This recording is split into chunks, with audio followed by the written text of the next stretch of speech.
Subscribe करें हमारे YouTube channel साधना gold को और पाएं वीडियोस सबसे पहले। बेल आइकन दबाना ना भूलें। भगवान पांडव का पक्ष क्यों लेते? पांडव के अंदर कोई विशेषता नहीं, विशेषता द्रौपदी में है। द्रौपदी की धर्म निष्ठा इतनी गंभीर और दृढ़ है कि द्रौपदी के संबंध के कारण भगवान पांडव की रक्षा करते हैं कि ये द्रौपदी के पति हैं, अगर इनको कुछ हो गया तो मेरी द्रौपदी विधवा हो जाएगी, इसलिए भगवान पांडव को बचाते। द्रौपदी की धर्मनिष्ठा के कारण भगवान पांडव की रक्षा करते। भगवान तो पांडव को स्वयं मारने को तैयार थे। कथा है कि जिस दिन जुआ खेलते समय द्रौपदी को जब पांडव हार गए, दुर्योधन ने कहा कि द्रौपदी को निर्वस्त्र करके मेरी जंघाओं पर बैठा दो। दुशासन द्रौपदी का वस्त्रापहार करने लगा। उस समय द्रौपदी ने जब पुकारा भगवान को कि गोविंद द्वारिकावासिन कृष्ण गोपी जनप्रियः कौरवैः परिभूतां मां किं न जानासि केशव।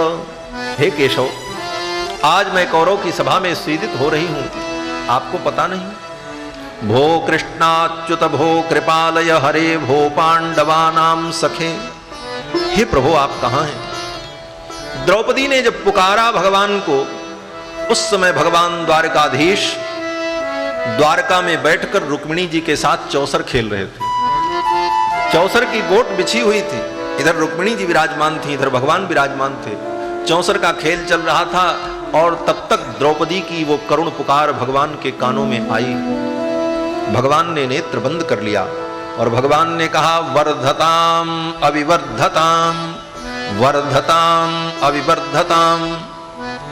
रुक्मिणी जी ने सोचा कि ये भगवान चौसर की गोट बढ़ाने के लिए कह रहे हैं, वर्धताम अविवर्धताम, क्योंकि खेल चल रहा था। जब 2 बार भगवान ने कहा वर्धताम अविवर्धताम और आंखें बंद थीं, तो रुक्मिणी जी ने भगवान को ऐसे हिलाया, प्रभु ये वर्धताम अविवर्धताम आप क्या कह रहे हैं? तो भगवान ने कहा कि आज कौरव की सभा में द्रौपदी का वस्त्रापहार हो रहा है और मैंने धर्म को आज्ञा दी है कि द्रौपदी के वस्त्र को बढ़ाओ। रुक्मिणी जी ने पूछा, द्रौपदी को क्या हो गया? तो भगवान ने कहा, ऐसा ऐसा हुआ। तो रुक्मिणी जी ने कहा कि जिसके 5-5 पति उसकी ये दशा। इतना सुनते ही तो भगवान को पांडव के ऊपर क्रोध आ गया। ये पांडव बैठ करके कर क्या रहे? द्रौपदी का वस्त्रापहार हो रहा है और पांडव तमाशा देख रहे हैं। सबसे बड़े तो पापी ये हैं, पहले मैं इनको मारूंगा। भगवान ने अपने सुदर्शन चक्र का स्मरण किया और कहा, चक्रराज जाओ और 5 पांडव के मस्तक को काट करके अभी ले आओ। भगवान का सुदर्शन चक्र द्वारिकापुरी से चल पड़ा। रुक्मिणी जी ने कहा, सुदर्शन रुक जाओ। मां की आज्ञा मान करके सुदर्शन चक्र रुक गए। भगवान ने कहा, देवी मेरी आज्ञा में आपने अवरोध उत्पन्न किया है, चक्रराज को क्यों रोका आपने? रुक्मिणी जी ने कहा, महाराज होश में हैं। भगवान ने कहा, जिस दिन मैं होश खो दूंगा उस दिन सृष्टि समाप्त हो जाएगी। देवी ये मजाक का समय नहीं है, मनोविनोद का समय नहीं। बोले, महाराज आप होश में हैं कि नहीं? भगवान ने कहा, क्या बात है बताओ। रुक्मिणी जी ने कहा, आपने क्या आज्ञा दी है?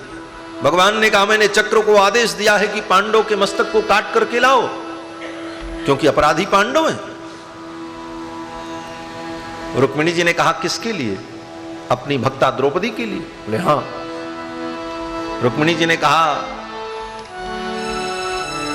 जिस द्रौपदी के लिए आप इतने व्याकुल हैं, 5 पांडव का मस्तक कट जाएगा तो वही आपकी बहन द्रौपदी विधवा हो जाएगी।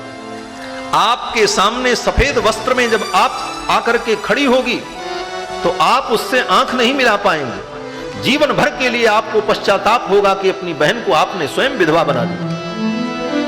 और आप कहते मैं होश में हूं। भेज दो सुदर्शन को, जाओ सुदर्शन 5 मस्तक काट करके ले आओ और इन्हें दे दो, इनको तृप्ति हो जाए।